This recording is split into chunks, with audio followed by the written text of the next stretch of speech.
escape our holy fire. The galaxy does not end in fire. It ends in silence. It ends with the slow, wet sound of a lung filling with fluid. It ends with the realization that the stone under your feet is soft and the water in your glass is thick.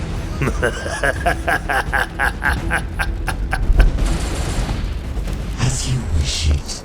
Charge! Kill the heretics! The designation of Tarkus Prime is obsolete. It is now a necropolis of rust and weeping legions, suspended in the void. We give this place to Nurgle! The wind howls through the shattered ribs of the hive spires, carrying the thick, oily scent of old blood and burst abscesses. Here, the vaunted attrition warfare of the Death Corps of Krieg met a foe that thrived on the very decay of the trenches. Amongst the defensive lines where the corpsmen stood, their gas masks fused to their melting faces. Their lasguns turned to drift piles of orange oxide. Their refusal to retreat merely provided more biomass for the infection to rot. Glory be to Nurgle! Your duty is not done, brother! Not even the intervention of the Ultramarines could stem the tide. The cobalt plate of Gilliman's sons lies scattered in the mud, cracked open like rotten fruit. Their transhuman physiology overwhelmed by the sheer, grinding infections of Nurgle. There was no evacuation. The billions of faithful souls who called this rock home have been transmuted into a groaning, stumbling herd of poxwalkers, or simply dissolved into the nutrient sludge that now floods the sewers. The Death Guard came not as conquerors, but as gardeners, and they have mulched the civilization into the soil. We compile this data from the ruins of Tarkus Prime, from the recovered cogitators of the Aegis orbital plate, and from the rambling, frantic scribblings of those who witnessed the arrival of Mortarian's sons. The Death Guard do not conquer territory in the manner of the World Eaters who seek blood, or the Black Legion who seek dominance. The Death Guard seek to share a gift. They are the missionaries of entropy. They bring the despair of the warp and make it manifest.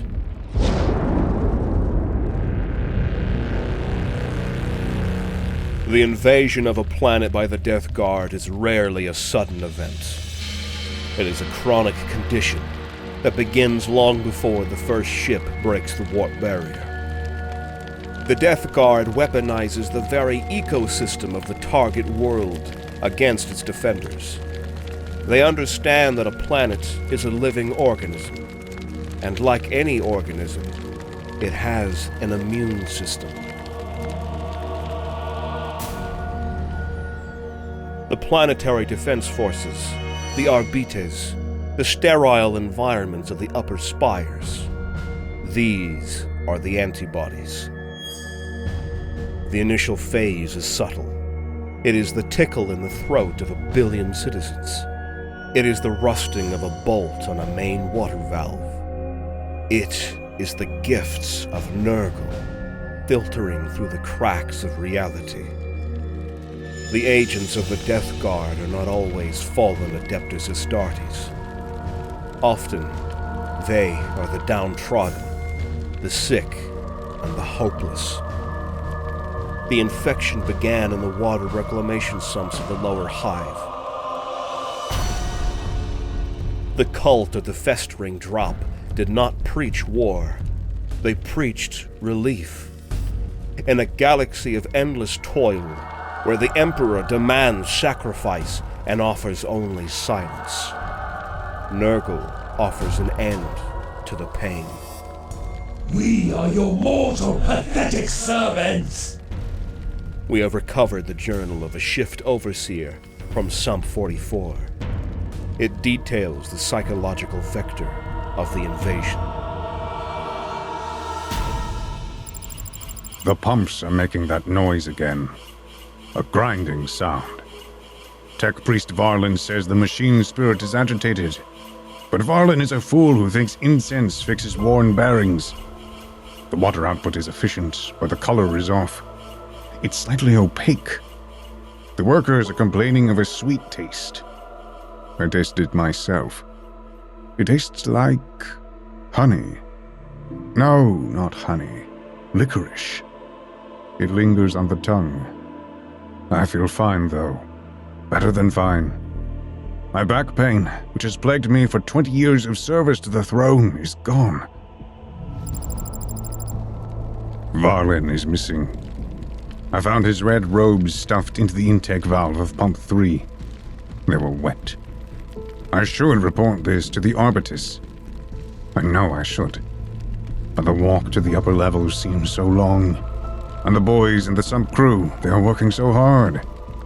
They have this energy about them. They don't take breaks. They just work and hum. It's a low hum, like a hive of bees. It soothes me. I looked at my arm today. There was a boil the size of a coin near my elbow. It doesn't hurt. I poked it with a stylus and purple fluid leaked out. Strangely, it smelled good.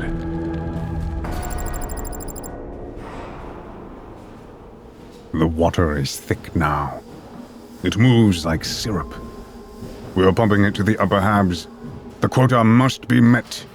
The Emperor needs his water. I saw Varlin today. He crawled out of the pipe. He had no eyes, just green light. He told me the truth. He said pain is a choice. He said we can all be free. The boil on my arm is split. A little fly crawled out. It has a tiny human face. It whispered to me. 7, it said. 7 days until the garden blooms. I'm so happy. I want everyone to feel this happy. I opened the main sluice gates. The syrup goes to the spires now. Drink deep, my lords. Drink deep. The substance described by Overseer Cross is a misnomer derived from the weeping sores it creates. It is an alchemical compound brewed in the factories of the Plague Planet. It is not just biological. It is warp active. When this pathogen enters the water supply, it effectively lobotomizes the populace. The panic that should accompany a plague is replaced by a lethargic acceptance. This is the tactical genius of the Death Guard. They do not want the enemy running. They want them waiting. The cultists, emboldened by their new resilience, begin sabotage operations. They disable void shield generators, not with explosives, but with rust. They spread a ferric blight that eats adamantium. By the time the fleet arrives, the planet is not just sick, it is unarmed. I feel the warm overtaking me. It is a good pain. I burn with dark faith.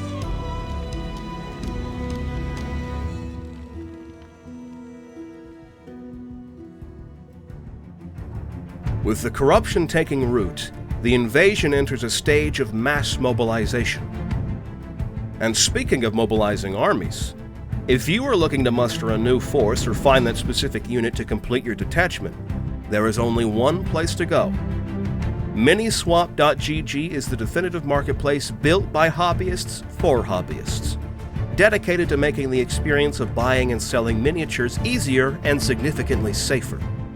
Whether you are hunting for specific Warhammer 40k units, expanding an Age of Sigmar collection, or exploring other war games like Necromunda, Lord of the Rings, Blood Bowl, and more, Miniswap provides a secure environment tailored specifically to the community's needs. The platform is well organized, solving the headache of navigating cluttered forums.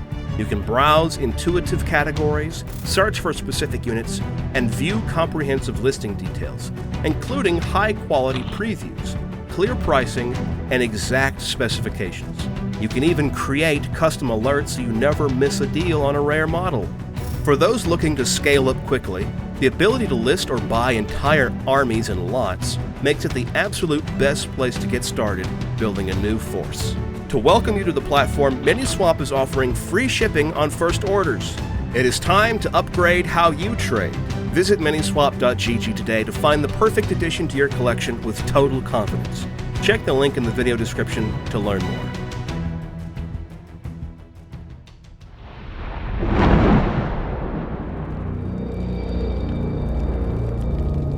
The arrival of the Death Guard fleet is an assault on the laws of physics.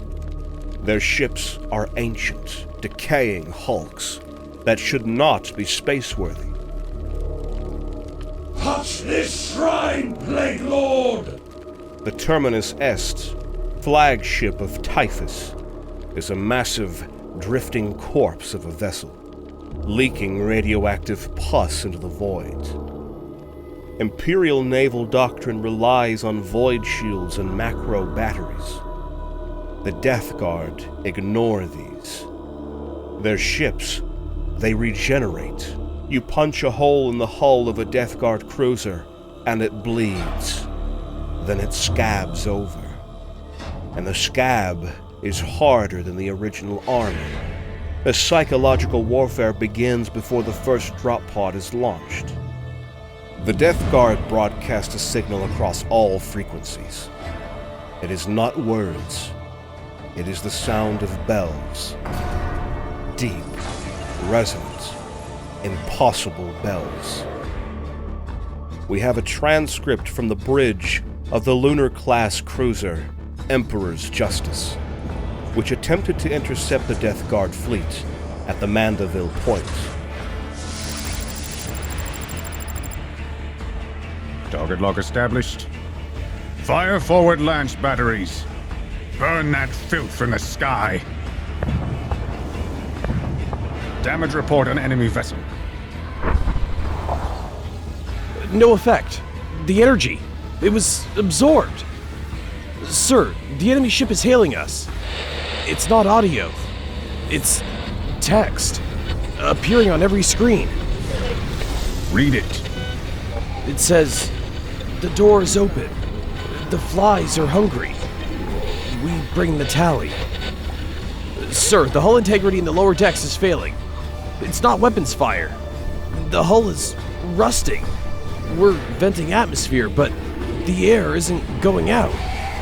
Something is coming in. Seal the bulkheads. Repel boarders. They aren't boarding us, sir. They're growing inside the walls. The servitors, they're exploding. Maggots, sir, millions of them. The floor is turning to meat. Emperor, protect us. My hands are melting. The first volley detonates in the upper stratosphere. It releases a particulate cloud of viral spores. A miasma so thick, it blocks out the sun. The sky turns a bruised purple and green. The temperature rises, creating a greenhouse effect.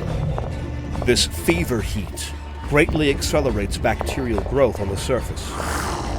Missiles target the planetary defense grids, but they do not explode. They splash. The acid eats through ferrocrete bunkers in seconds. It turns tanks into piles of orange sludge. After the initial bombardment, the fleet goes silent. They hang in orbit, letting the panic build. They wait for the prayers to turn to pleas. This phase can last for weeks.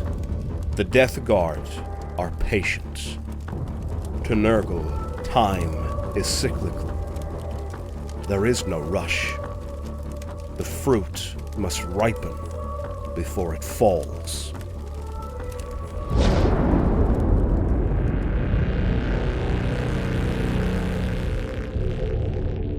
The descent of the Death Guard Legion is heralded not by the clean roar of retro thrusters, but by the tolling of entropy.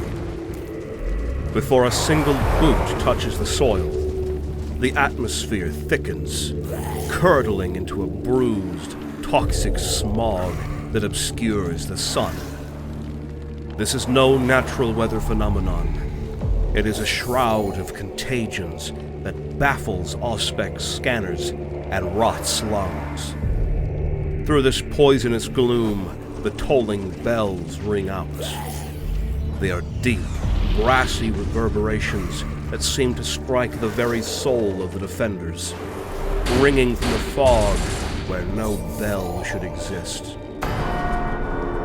The tactical doctrine of the Death Guard infantry, the Plague Marines, is terrifying in its simplicity. They do not take cover from conventional weaponry fired at them. They do not run. They walk. They form a wall of ceramite and rotten flesh.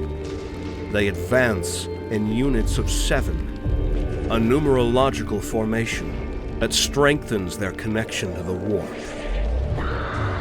For the fallen and deeply corrupted legionaries, there is no urgency in their gait, only the terrifying certainty of the tide. They do not need to run. They know that all life eventually decays, and they are merely the ushers of that inevitable end. The defenders, peering over the trench lip, see a nightmare.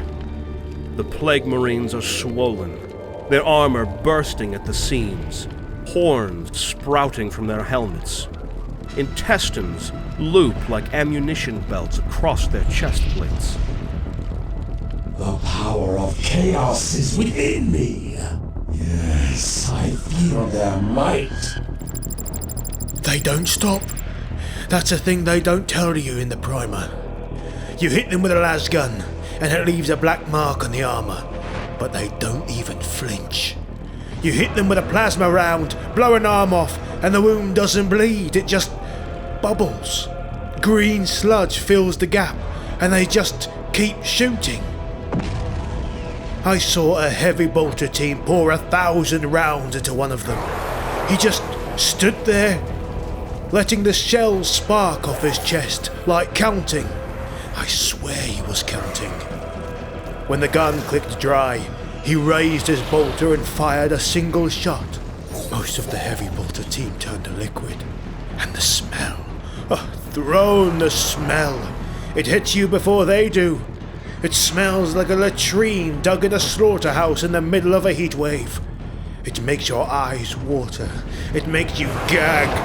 You can't aim when you're vomiting your own stomach lining.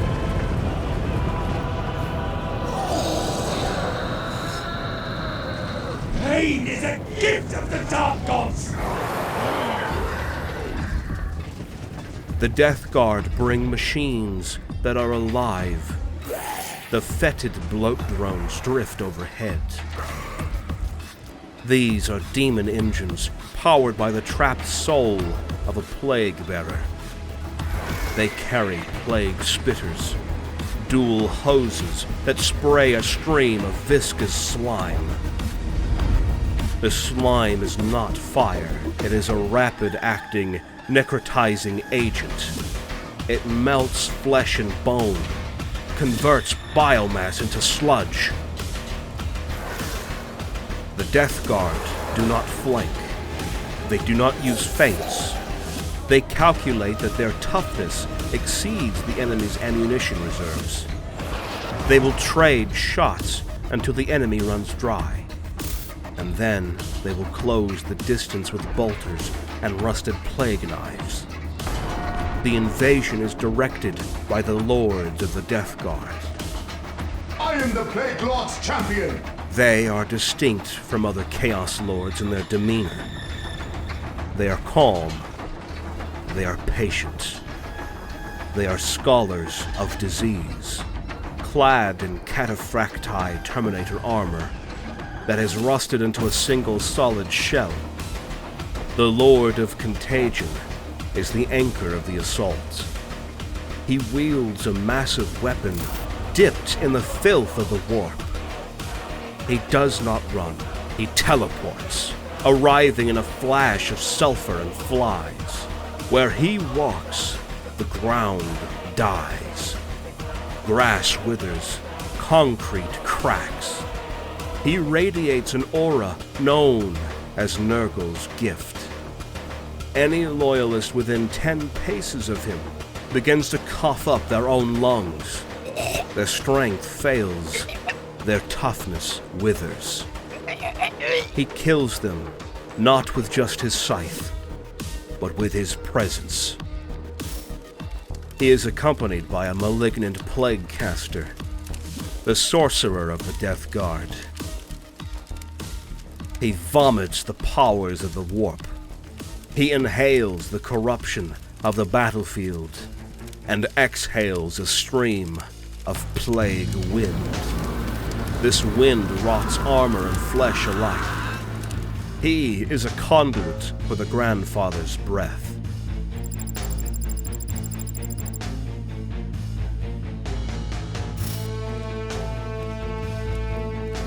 We ran out of antiseptics on day 2. We ran out of bandages on day 3. Now we use torn uniforms, but it doesn't matter. The wounds don't heal.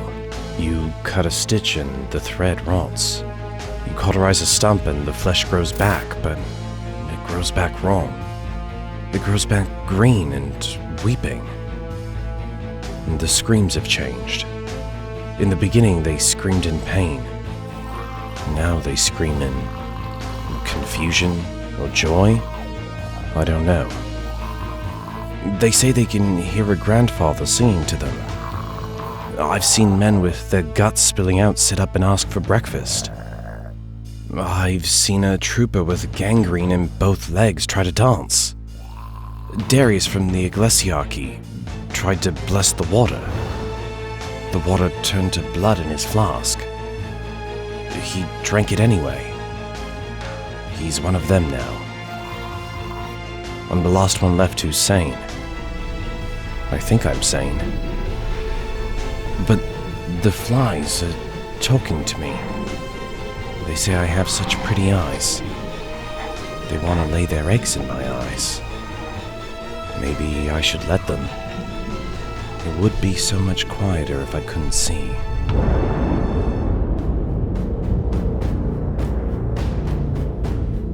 The most horrific aspect of a Death Guard invasion is that the defenders end up fighting their own population. The walking pox is a viral strain that does not kill. It traps. The victim dies, technically. The heart stops, but the consciousness remains. The soul is trapped inside the rotting puppet of meat. The body is then reanimated by the virus, and the victim watches, helpless, as their body picks up a rusty pipe and bludgeons their own kin, their own brothers, and even their own family. This creates a psychic resonance of pure anguish. This anguish feeds the poxwalkers, making them faster and stronger. They giggle as they kill, a high, wheezing giggle that sounds like air escaping a corpse. The Death Guard drive vast herds of these poxwalkers before them. They are a living carpet of meat. The Imperial Guard must waste their ammunition shooting these former citizens. If the guard shoots the Poxwalkers, they run out of ammo before the Plague Marines arrive. If the guard waits, the Poxwalkers overrun the trenches and tear them apart with bare hands. There is no good choice. This is the cruelty of the Death Guard. They force you to kill your own to survive, and then they kill you anyway. When the fighting stops, the silence returns. But it is not a peaceful silence. It is the silence of a tomb. We have aerial reconnaissance picked captures of Hive Primus 7 days after the walls were breached. The population is gone. Those who survived are now part of the ecosystem. They are the gardeners. They tend the orchards of bone trees. They harvest the fungi. They are happy. They have no pain. They have no ambition. They simply exist to serve the cycle of decay and rebirth. I can hear them outside. They are knocking, not with fists, with bells. The air in here is getting stale. The scrubber failed yesterday. I saw a mushroom growing on my boot. I ate it. I was so hungry. It tasted good, despite knowing that I shouldn't have eaten it. Oh, my tummy hurts. But it's a good hurt, you know. It feels, full. I think I will open the door. The bells, they sound so pretty. Oh, grandfather is waiting. 7. 7. 7.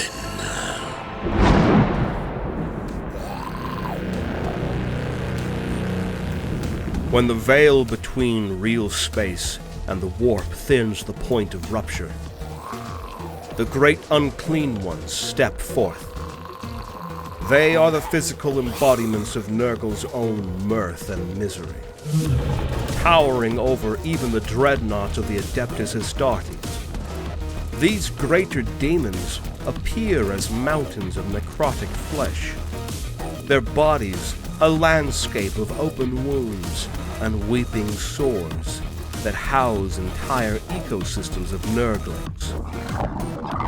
They do not charge with the fury of a bloodthirster, but advance with a terrifying, jovial waddle, crushing Ferrocrete bunkers under their sheer bulk, while bellowing laughter that shatters glass and morale alike. To witness a great unclean one is to see the inevitability of death made manifest. Yet they greet their victims not with hate, but with a twisted, fatherly affection. Their contribution to the destruction of a city is total and irreversible. They act as living contagion furnaces, their very presence accelerating the decay of inorganic matter to impossible rates. We have reports of great unclean ones vomiting streams of bile that dissolve void shields and melt the adamantium hulls of Leman Russ battle tanks into bubbling pools of slag. Where they tread, the earth turns to a septic quagmire, swallowing artillery positions whole. In the case of the entity known as Rotigus Rainfather, his arrival is heralded by a deluge of filthy water that drowns hives from the bottom up, turning basements into watery graves and filling the lungs of the populace with algae and fluid. They do not conquer a city, they compost it.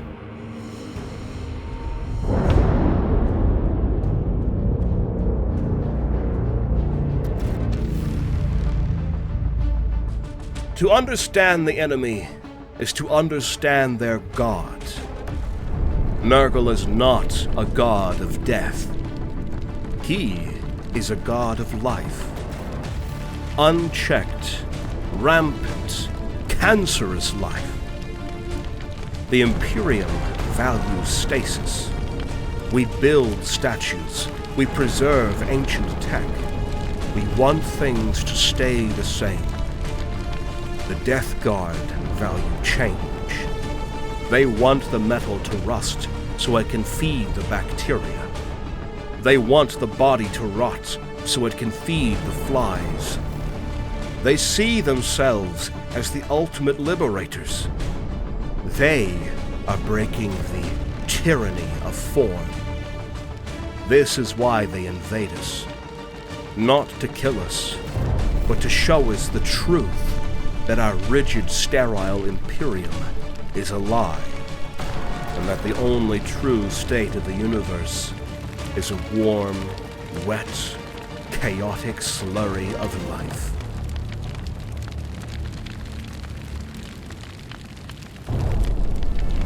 Not just a few weeks ago, the Death Guard Legion made their presence known in the sector. As they took over, they brought decay and death to outposts and important cities alike. The casualties of the growing invasion were now counted in the hundreds of millions. Cursed of the brittle shackles, the corpse throne has clamped around your souls, my withering brothers and sisters. For these shattered cities, the soil in which his joyous plague shall bloom anew. Accept grandfather's generous gifts, and your flesh will swell with strength undreamt of. Only through the fertile caress of decay can humanity shed its husk of lies and bloom anew, laughing, unafraid, and forever beyond the reach of distant tyrants. Among the wreckage, nestled in the crumbling ruins of the once proud city, a unit of Space Marine Eliminators of the Raven Guard Legion lay and wait. Their armor swathed in active camo, rendering them as little more than wraiths in the darkness.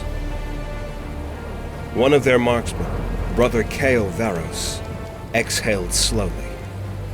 His weapon nestled against his shoulder, its scope painting a silent rune over his target, a traitor warlord carrying out an obscure, dark ritual, but oblivious to their presence.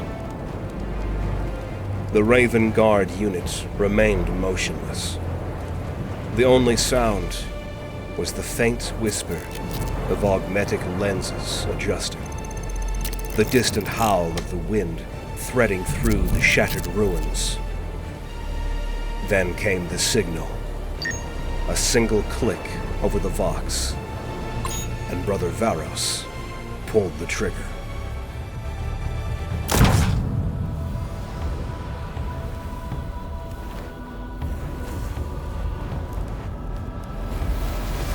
Hello my friends, it's Choyer here. I hope you enjoyed this video about one of my all-time favorite legions, the Death Guard. Before we go any further, I really wanted to thank the guys at Miniswap.gg for sponsoring today's video. I really enjoy when we are fortunate enough to get sponsors like this one, as I know many of you guys will really see the benefit in getting to browse their site and seeing for yourself all the amazing miniatures that are there on offer.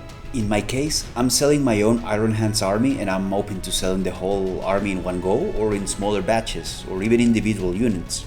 So I'm glad that the guys at Miniswap are fully dedicated to making the process of selling and buying miniatures as smooth as possible.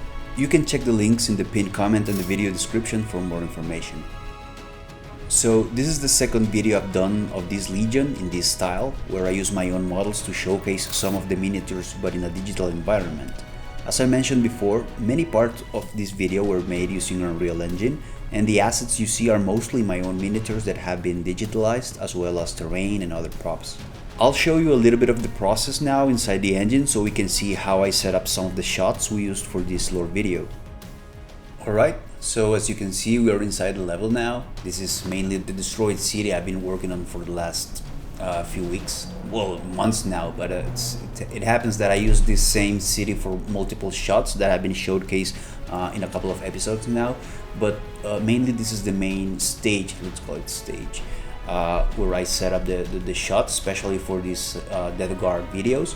Now you can see those are some of my own miniatures that have been digitalized to be able to showcase them in this format, right, in Unreal Engine, and it's very fun to do it that way, because then you can add some effects like rain, smoke, the fire over there, the embers in the sky.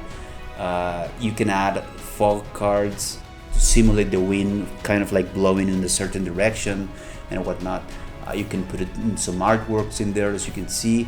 The miniatures themselves, so it's a very fun process in which you can be very creative, but at the same time it takes a lot of learning. It is kind of like a steep learning curve. Talking about Unreal Engine here, there you can see some these are some of my other miniatures, the Death Shroud Terminator, Typhus over there, the Greater Demon, some artworks. So as I was saying, you can be very creative, but at the same time it takes a lot of work, takes a lot of checking out tutorials on YouTube on how to do stuff, reading forums and stuff. So I've been like stuck many times, but at the end of the day I've been able to figure some things out and make some interesting stuff, like for example volumetric fog, which gives a lot of depth to any scene you're making. Things about lighting, there's so much to learn about lighting, and that's one of the most difficult aspects of trying to master the composition of these scenes, right? And I'm by no means any like a professional cinematographer or anything like that, but I just kind of go with the rule of cool, I guess, just trying new things and trying to portray the scenes or the dioramas, whatever you want to call it, in a way that makes sense and showcases kind of like a story or makes a point of what we're saying in the video, right? Sometimes it's very difficult to make it follow, or you don't know how to visually illustrate some point, but in many instances you actually can, and Unreal Engine gives you the tools to do this in a very interesting way. Of course, I'm not delving too much into animation, into making the characters move by themselves. That's a whole nother monster. I will need to invest a lot of time in that, and I'm not sure if I have it right at the moment. But yeah, with these guys I really wanted to show you a little bit of the process behind the scenes of what goes on when it comes to making videos, lore videos in this particular style, right? I've been making a couple of those lately, but I just wanted to show you how it's made, basically. I have a couple of other armies that I have already digitalized, if this format works, if you guys really enjoy it. So let me know in the comments so I can keep on making those. And this takes a lot of time to do, especially because you have to mount the scenes, you have to position the camera, tell the camera how to behave, put the characters in there, how are they going to react to the light, to the movement, and whatnot. Adding effects like, for example, explosions, bolter fire, that's a whole nother story, right? And in this video I tried to include a couple of those, but again, those are really time consuming. But if you guys are really digging this style, then I'll be more than happy to pour more hours into making this kind of content. I have the orcs already digitalized, I have Raven Guard, Ultramarines, as you have seen, the Death Guard, and yeah, let me know if you are interested in any of those. I'll be more than happy to delve into it, and if you have any questions regarding the process itself, how some effects work, or whatever question you may have, I'll be more than happy to answer it for you guys. So I'll leave it there for now, but thank you for watching, guys. I hope you have enjoyed the lore video as well as the behind the scenes section. If you want to see more of this, let me know again, and hope to see you on the next one. Cheers.